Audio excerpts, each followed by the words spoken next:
Hola mi gente, MsMalcolmHughes here. Welcome back. Today we're coming to do a book review that I am super excited about because it's such a cute and fun read, and that is Blackout by Tiffany D. Jackson, Nick Stone, Ashley Woodfolk, Danielle Clayton, Angie Thomas, and Nicola Yoon. So we're going to talk about what the book is about, what I liked about it, what I disliked about it, and whether or not I think you should read it. And so the book is a series of short stories that are all interconnected about a blackout in Brooklyn or in New York. And the blackout impacts all of them differently, but the stories are interwoven and they're connected in various ways. So this book first came about during the pandemic. It was an idea that came together for Danielle, and she wanted all of them to get together and write, and they were able to do that.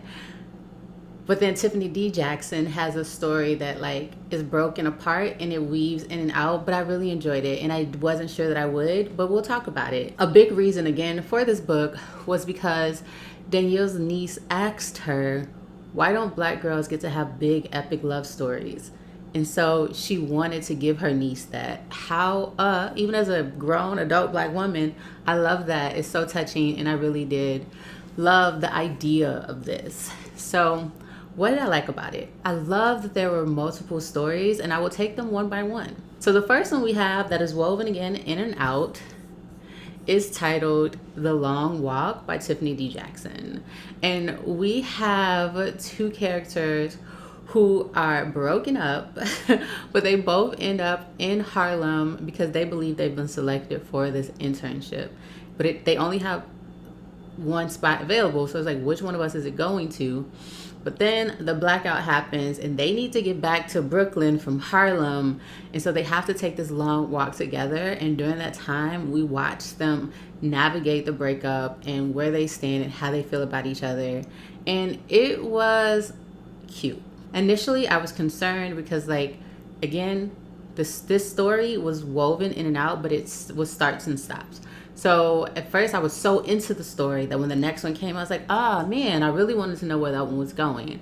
But as the stories continued to progress, I really enjoyed this style because it helped us see how all of these characters were connected, even though there were some degrees of separation. I also really enjoyed the interpersonal and complicated and messiness of their situation and their own shortcomings and miscommunications, and them not shying away from that and leaning in even when they were scared. And I also like the fact that we got to know them a bit over time. It wasn't just thrown at us. We got to really figure out, is he a good guy? Is he too fine to be a good guy? Are her insecurities valid?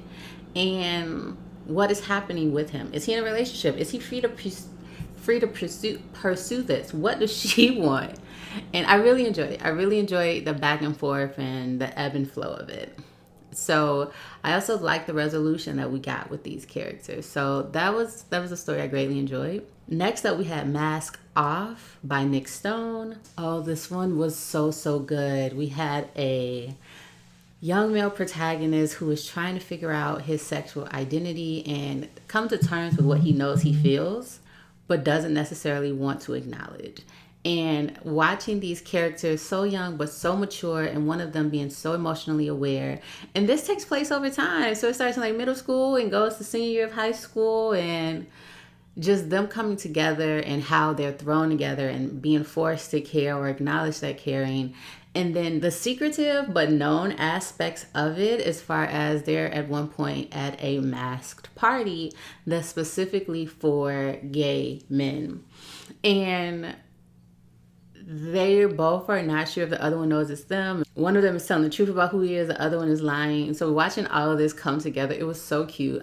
Even in my notes I wrote, who knew this would be the queer story that I needed? It was so touching. I loved it so much. I could have read more about these characters and I really wanted to know where they were going to end up. And it was just so touching. I really enjoyed it. Next up we had Made to Fit by Ashley Woodfolk. And this one was surprising, but I love that it started in an old folks home during the blackout.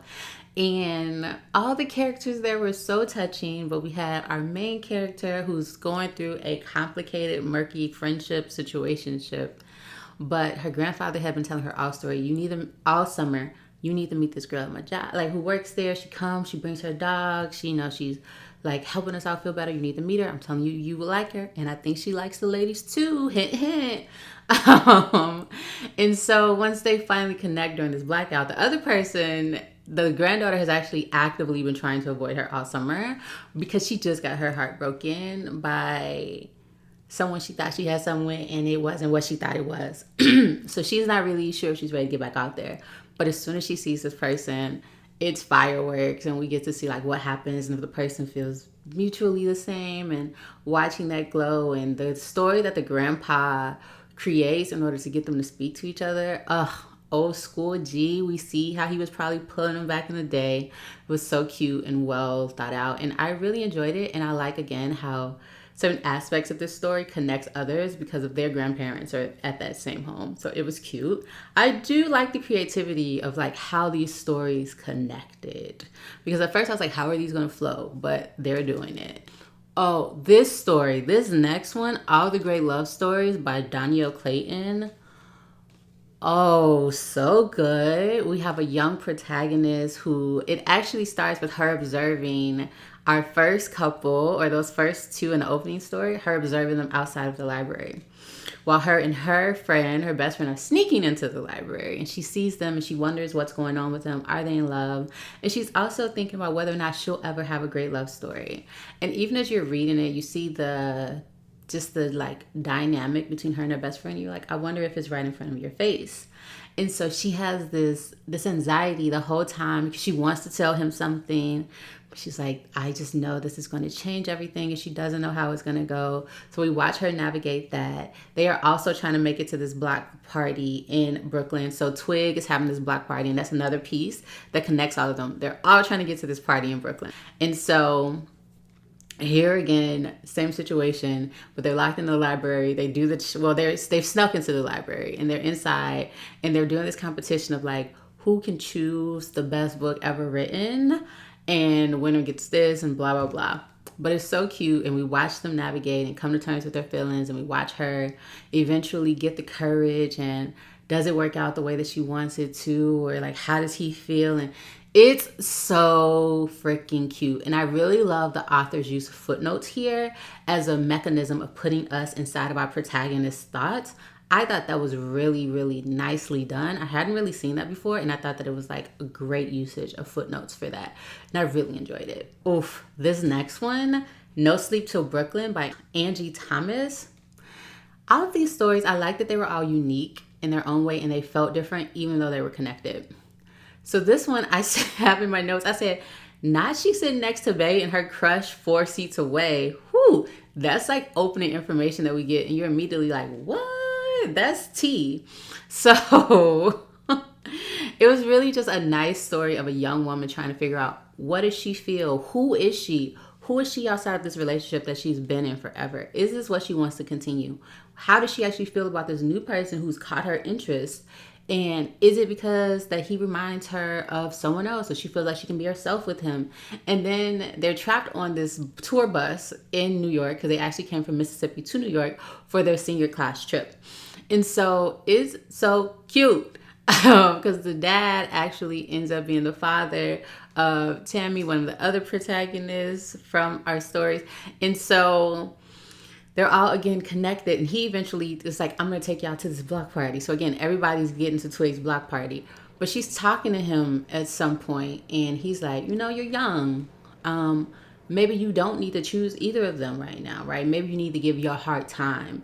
And I thought that was such a valuable lesson for a young person to learn. Like, you can choose you, and you can choose to give yourself the time and space that you need. And I liked in the story of like her just not knowing, but her accepting the idea of like, maybe these changes are temporary, but I can allow myself to take the time and distance that I need to determine for myself who I want to be and what my feelings actually are. Loved, loved, loved that. Our last story was Say More and Grace by Nicola Yoon. And this one, I didn't really see coming, but I enjoyed it. And so I really loved the philosophical question that opened up our story. And it was the story of Theseus and his boat. And it's like, how much of something can you remove and it still remain the original thing? And as far as ourselves, how much of us can be removed until we're no longer ourselves. And if we regenerate every 7 years, does that make us new people? Or do our memories contribute to who we are through the traumas that we've experienced, contribute to who we are in this time? Are we the same person? So good questions therein, but I love the story of one girl going to a party, the same block party, to get her ex back, and then to learn herself in the process through these conversations of like, is that really what you want? Are you conditioned and choosing that for a reason? Does he see you? I just loved how everything came together. I love the ending. I liked the fact that it ended on a note of like beauty of something new potentially blooming. I really enjoyed the story. I really enjoyed all of these stories. As you've probably noticed, I haven't said any cons because I don't have any. I really enjoyed this work. I surprisingly enjoyed this work. It was so cute. It was so good. It's written for the youth, but I loved it. Like, gosh, I'm so glad I read it. So glad I read it around Valentine's Day. It's so touching and so sweet. And so if we're basing it on my scale of read now, read when you have time, or read if you want, read it now. Go out, read it now. We should all read this book, just as a reminder that love does exist, possibility exists, and that there are always new opportunities and chances for evolution and growth in life. And so that is it for me, y'all. As always, I'm MsMalcolmHughes, one who believes that books are sometimes better than people. And until the next one, please remember to give time, to be kind to each other, and to have the very best day of your life on purpose. Peace. O dabo. Adios. Ciao.